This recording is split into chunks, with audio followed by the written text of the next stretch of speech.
Okay, you've taken a look back through the Peregrine Falcon selection and reminded yourself, even though you may not have finished the entire thing, you should be refreshed on it. Let's take a look at question 10.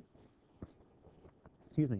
For the time being, only one thing was on the nestlings' minds, learning how to fly. Unfortunately, this skill seemed to elude them, especially Albert. Every time he tried to fly, his legs got in the way. What does the word elude mean? This is a vocab question, but what's it asking me for? Natalie, what am I trying to find in A through D? Definition of elude, right? And this is definition by what? What kind of word what's the relationship between the correct answer and elude? Very good, they're synonyms. Excellent job. So I'm looking for synonyms. Go back to your OAA practice notes. I want you adding this in the advice for multiple choice questions. This is a skill you can practice that will lead to correct answers. So you're in your OAA practice notes, you're in multiple choice questions. Here's your new advice. On vocab items asking for synonyms,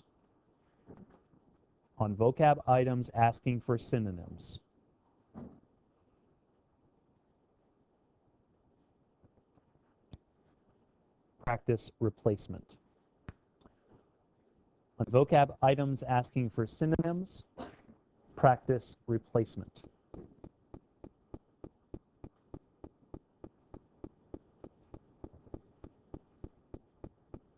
Say that one more time. On vocab items asking for synonyms, practice replacement. Noah, what do you think replacement means?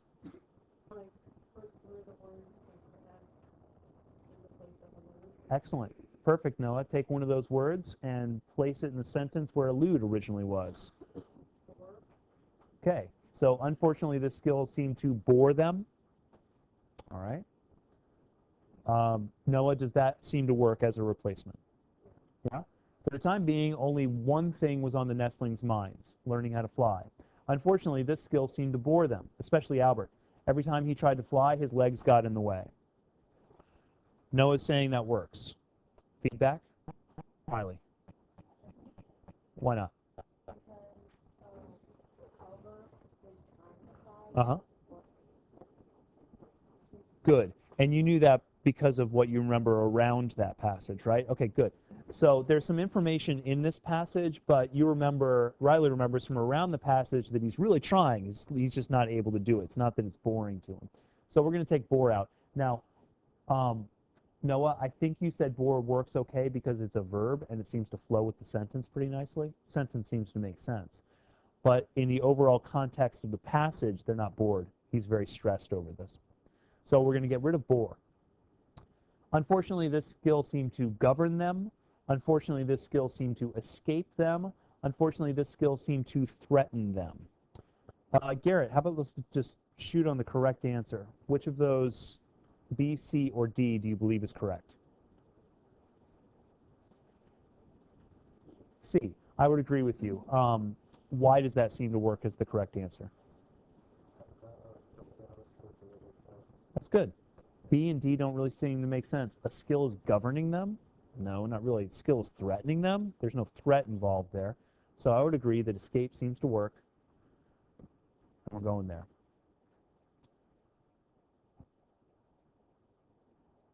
Vocabulary items will follow a few patterns on tests like this.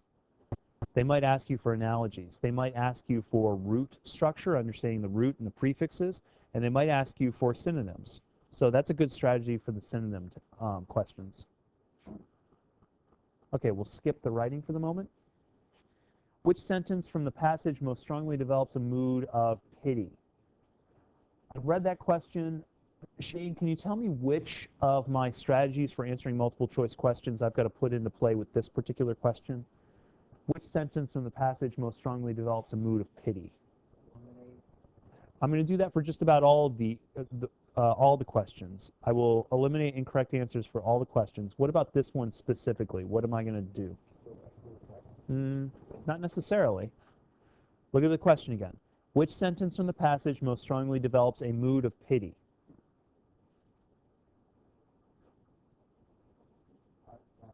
That's okay. That's fine. Mason? Keywords or concepts in the question. And Mason, what's the key word or concept in this question?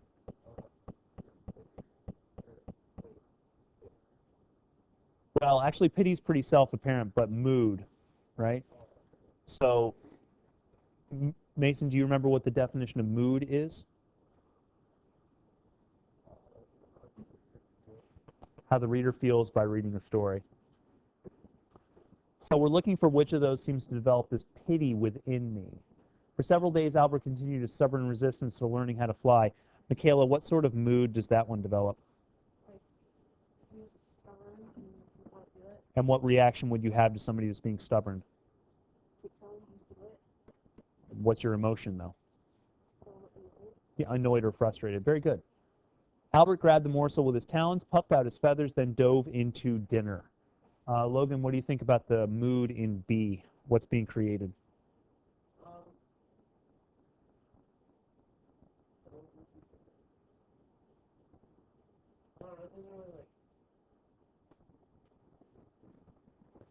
Well, this is the point at which he succeeds in getting food, right? Yeah. So how do you feel when he succeeds in getting food? Like black. Yeah, happy, proud, something like that. Good.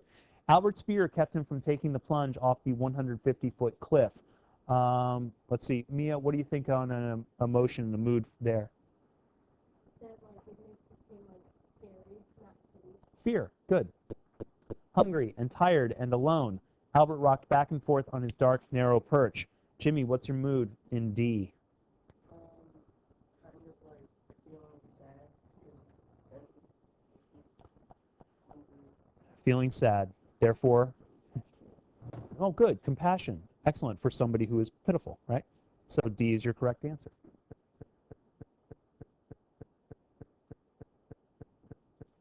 We understand what mood means. It means an emotion. We look at pity, and we read each one of the answers, try to see what the mood is. And we find that hungry and tired and alone is the only image that presents this mood of pity for me. What finally motivates Albert to learn to fly? Samantha, in number 13, there's a pretty important word that we have to understand in order to answer the question. What word do we have to understand? Very good. And Samantha, what do you understand motivate to mean?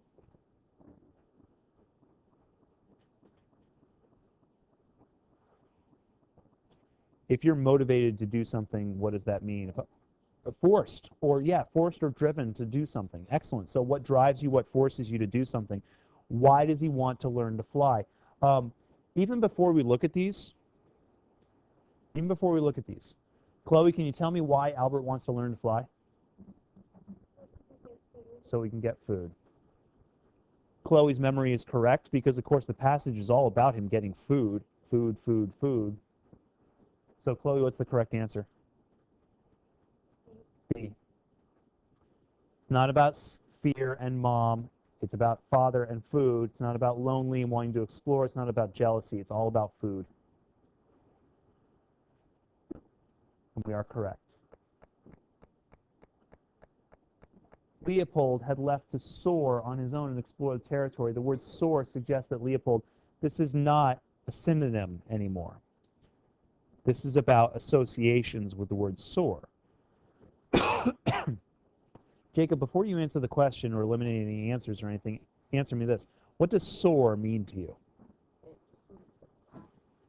Okay, in what way, though? If you're soaring, what does that mean?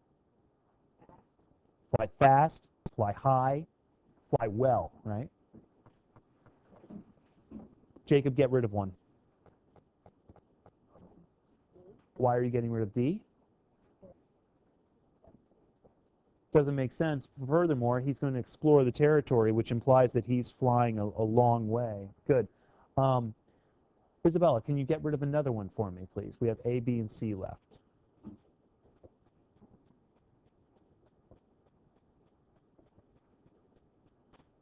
C, good. And why are you getting rid of C?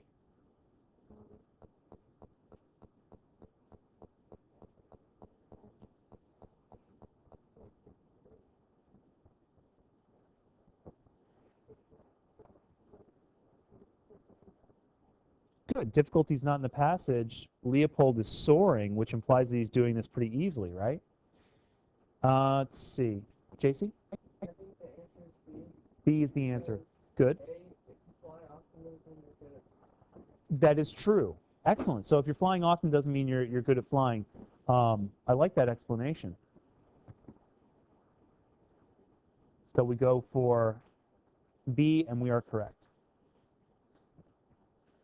Which statement best shows how competition between Albert and Leopold affects the plot of the story? Let's pause for a moment and just think about that question. Jenna, what motivates the competition? What's the competition all about between these two? Getting food. Excellent. They're both learning to fly so they can compete to get food.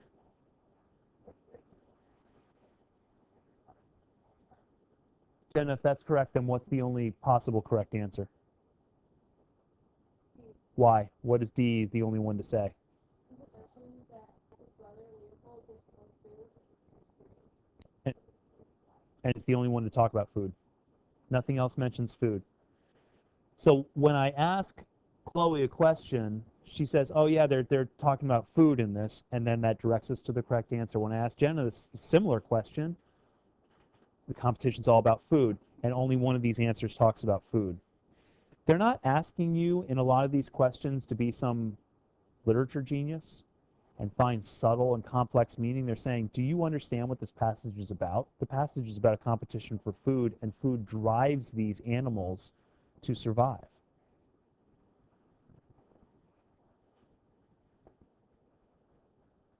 So that one's pretty simple if you understand what the competition is doing. Which statement represents or best represents a turning point in the story? TJ, what is my important concept in this question? Turning point. And TJ, what would you understand turning point to mean? Good, a big change in the story. Excellent. So let's see which of these does actually reflect a big change. Suddenly he seemed to know that if he were to survive, he must learn how to fly.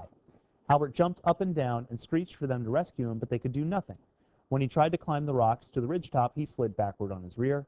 Albert watched as his brother pumped his wings wildly and zigzagged far above the ground. Shane, which of those does not show a turning point, a change in the story?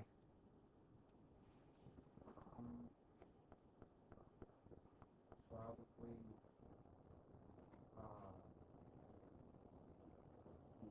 I would agree with you. What's the opposite of change? Stay the same or continuing, right? So what's continuing in C? What's staying the same? Still can't fly, still can't do what he needs to do, and it's just continuing, so there's no change. Dahlia, pick another one that seems to show continuance but not change. D. Let's see. But his brother has just learned to fly. Isn't that a change? Yeah, but all he is just watching him and he's not changing. So Albert's not changing, right? But his brother has just learned how to fly. Michaela, get rid of another one for me, please. We already got rid of C. Good. And why are we getting rid of B? Because he's still not flying and he just wants help. The word still that you used implies continuing and not changing, therefore must be A. Natalie, can you tell me affirmatively why it's A? What's the change that's happening in A?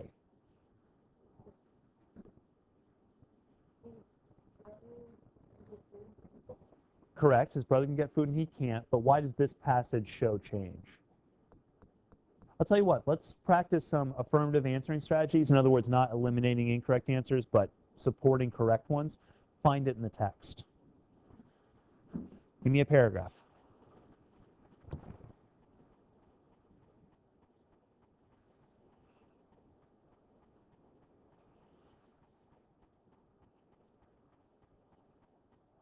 Logan, which paragraph? 18. 18. Logan, read it for me, please. Food. Albert stopped screeching. Suddenly he seems to know that if he were able to survive, he must learn how to fly, and fly now. Good. So Natalie, tell me what the change is that happens in paragraph 18. He suddenly makes a decision to help himself. And then Natalie, after this paragraph, what happens? Basically in the story, what happens after this turning point?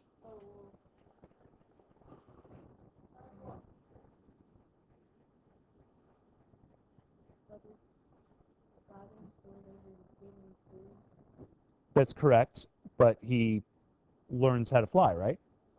Yeah, he learns how to fly. So there must be a turning point right there. So we've not only answered it negatively by eliminating incorrect answers, but we've answered it affirmatively by picking up the correct answer. Doing both can help, and that's kind of checking your work, almost like math. All right, another written one. Which thematic statement applies to this passage? Andrew, what does theme mean? Excellent, kind of like the moral of the story. Go back to your OAA practice notes. I want to make sure that this piece of advice is in there. It should be, but let's just double check. Now, Andrew just defined a concept in the question. That's correct. Also, you should make sure to identify key words in the answers. Identify key words in the answers. And like I said, this might already be in there in some form, and if it is, great. Identify key words in the answers. This is a practice that some of us call key wording. We actually make it into a verb. So if you key word a question, that means you're finding the key or important words in all the answers. This is probably strategy number 1 when I tutor ACT prep. It's not strategy number 1 with OAA prep, but it's strategy number 1 with that because you have a lot less time. And keywording is a very good strategy to cut down on words, to read less, and to make your answering more efficient. Which thematic statement best applies to this passage? Look at A. It contains 8 words, only one of them is important. Family members must remain loyal to each other. Mason, can you tell me which of those 8 words is the most important? Correct. So A is talking about loyalty. Is this story about loyalty? Let's go to B. The instinct to survive overcomes incredible odds. Let's see, Mia, what's my key word in B?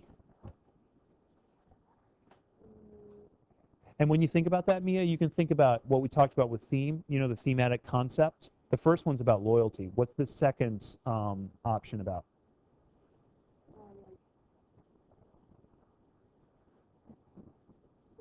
Yeah, survive is your key word. Nicely done. C, patience is one of the keys to solving difficult problems. Jacob, what's the key word in C? Jacob Bates.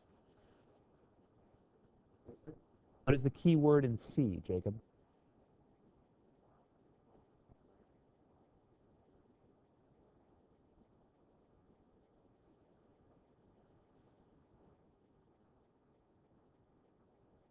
Jimmy, help him out. What's the key word in C? Patience is correct. Good things can come to those who are willing to wait. Riley, what's your key word in that one?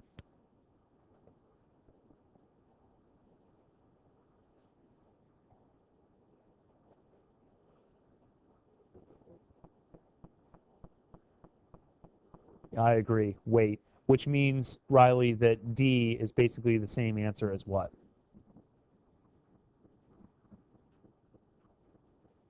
Correct. C is about patience. D is about waiting. They're both the same. If they're the same, they can't be correct because you can't have 2 correct answers in there. Jacob, get rid of another one for me. Which other one doesn't work? We're down to A or B. It's not about loyalty, is it? This is a story about survival. Key wording can help you cut through a lot of words. You guys get confused when you see a lot of text. Good readers develop the skill of pulling out those key ideas or words and only focusing on those. Loyalty, survival, patience, and waiting.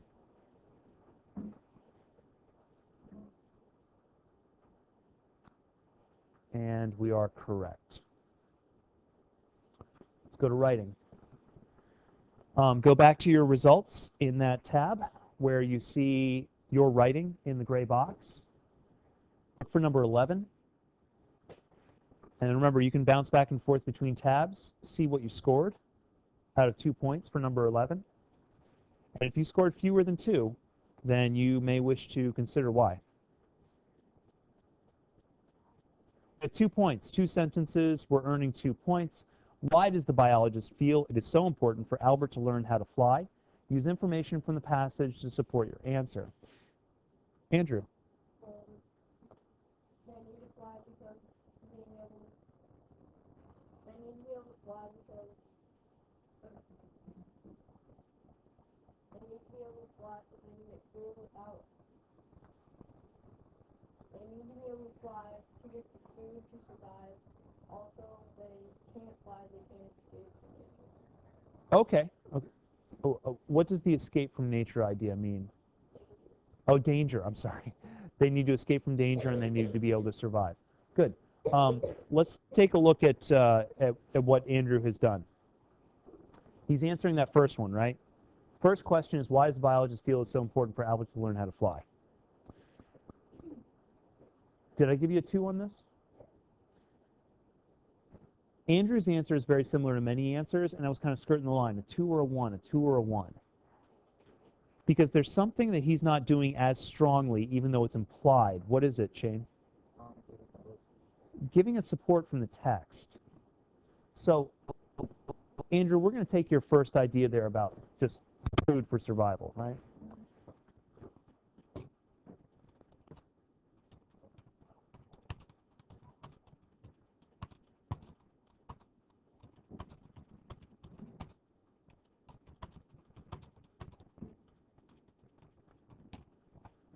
There we go. There's basically Andrew's idea.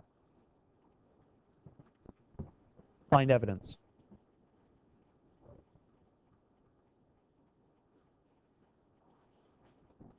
Talia, where are you?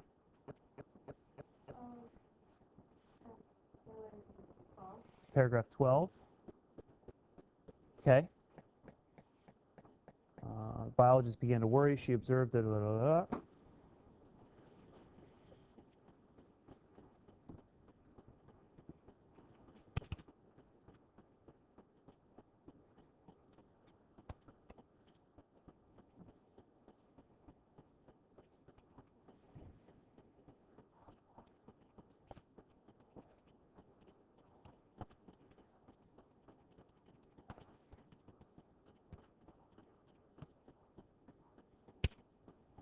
Falcons must learn to fly so they can find food for survival. The passage expresses this that when the biologist began to worry. She observed that Albert was getting less and less food, but there was nothing she could do. Then one hot morning in July, Albert was not fed at all. Shane, did you have other evidence? I used a different one in mind. Which one? Paragraph 9. It's the third sentence. It says, he was a hunter, and his skill at procuring food would make all the difference to his survival. Excellent. Either one of those would secure a 2 for you. So make sure in that second one, when they're asking for information from the passage, you can find something from the passage that you either paraphrase, that means put in your own words, or you just quote it, copy and paste it, and you're good to go.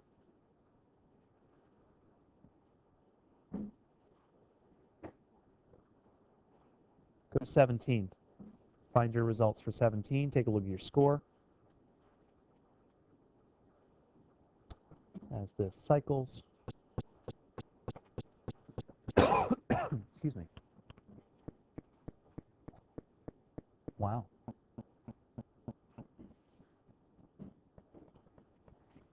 Computer just fell asleep.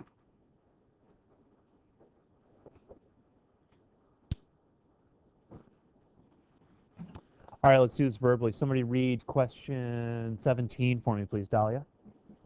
Identify 2 words or phrases that the author uses to create a mood of fear when Albert falls out of the nest. Explain how each word or phrase contributes to the mood of fear. Use the information from the passage to support your answer.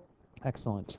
So we've got a 4-point question, which means roughly 4 sentences. And we have that prompt that was just given. Mason, can you tell me how I will earn my first point? Oh, you will earn your first point by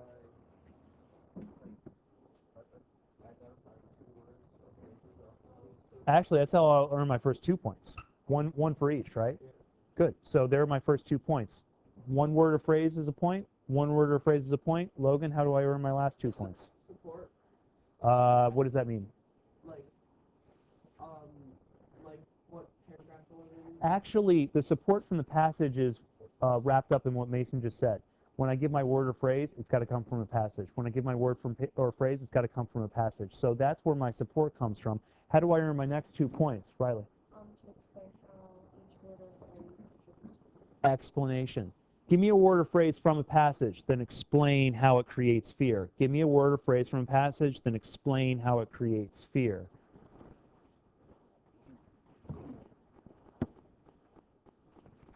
What you got? Shane. Yeah. Just give me a word. I'll find it. There you go. Instantly, Albert's father soared by and reached out with his talons to pass food. Oh, no, wait, that's not the one. There you go. He leaped into the air and, without thinking, jumped off the cliff. Finding himself in midair, he panicked. So what's your explanation, Shane? Why is that creating fear?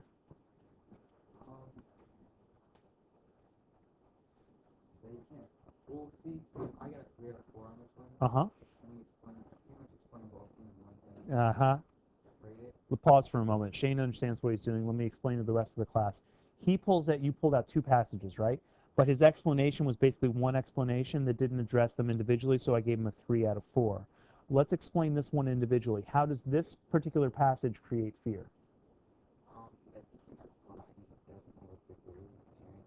And he's about to fall, right?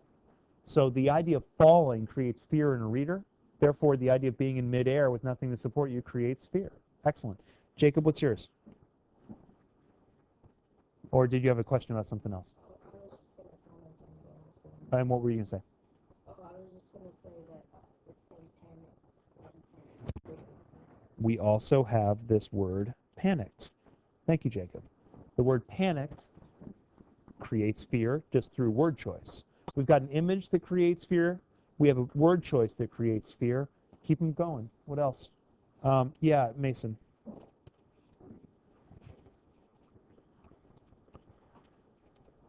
Albert shrieked. How does that create fear?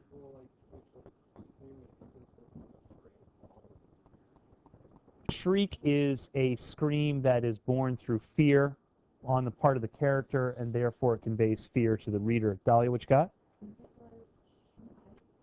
What was? Died? Huh. Die. Huh. Why is it not finding it? You sure? D-I-E? No, the wrong one. It resistant. For several days, Albert continued his stubborn resistance to learning how to fly. He preferred to go hungry rather than work for his dinner. That creates fear? I thought it did because it means if you don't see that the gift is you can then you can stress that. True. However, I would go, I think better would be to do starving itself, right? That would work. Samantha. Crashed. I agree. He crashed upon a rock. Pain equals fear. So there we go. Logan. Helpless.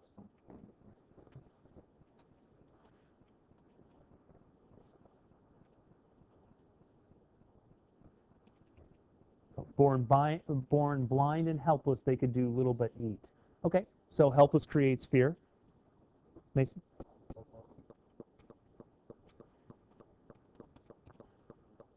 Hungry and tired and alone. I think all of that will create fear. It was creating pity earlier, but it could also create fear, especially when connected to the idea of starving. You guys have it. It's pretty easy.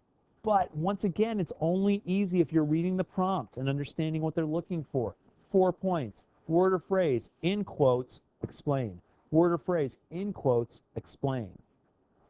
You could do this in fewer than 4 sentences, but just be careful about it. Do the 4 sentences, explain it clearly, more than 4 if you want to, and you're good to go, and you'll earn that 4. So remember what the graders are doing. Remember what I'm doing when I grade you next week. Just kind of ticking off the different points that I want you to accomplish. Last questions. You have your feedback, you have your results. If you're concerned about any of it, then feel free to ask me questions. But you've gotten a lot of feedback on OAA practice now. You should be well situated for Monday's test.